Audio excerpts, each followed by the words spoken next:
నమస్తే అండి. ఇది పాయికపాడు వరిస శివాలయము. ద్వాపర యుగంలో ఆ సందర్భంలో కురుక్షేత్ర యుద్ధం ముగిసిన తరువాత కౌరవులు అంతమంది కూడా మరణించిన తర్వాత ధర్మరాజు గారు ఏమొచ్చి ఈ పాపానికి ప్రాయశ్చిత్తం ఎలా జరుగుతుంది అనేటటువంటి ఆలోచనతో ఆయన తపన పడుతూ బాధపడుతున్నటువంటి సందర్భంలో బలరాముడు ఆ సమయంలో ఇక్కడ పంచశివలింగాలలో మొదటగా శివలింగాన్ని ఇక్కడ స్థాపించారు. ద్వాపర యుగం నాటిది. ఇది అంత పవిత్రమైనటువంటిదండి. ఇది ఒరిస్సాకు సంబంధించినటువంటిది. ఇంకోటి గుంపలో ఉంది, 2 శ్రీకాకుళంలో జిల్లాలో ఉన్నాయి. ఇట్లాగా పంచ శివలింగాలను స్థాపించారు. ద్వాపర యుగం నాటిది ఇది. కనుక ఇది ఒరిస్సా, ఇది పాయికపాడు అట్లాంటి పవిత్రమైనటువంటిది.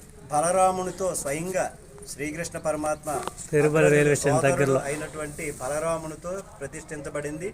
పాండవులు ఇక్కడ అభిషేకం, శివునికి అభిషేకం చేస్తూ ఆ పాప ప్రాయశ్చిత్తాన్ని, కౌరవులంతమంది మరణించారు కదా, బంధువులు మరణించారు, మిత్రులు మరణించారు, అట్లాంటి విధంగా దాని నుంచి పాపం పోయి పుణ్యం వచ్చేదానికి ఈ విధమైనటువంటి విధంగా చేశారు.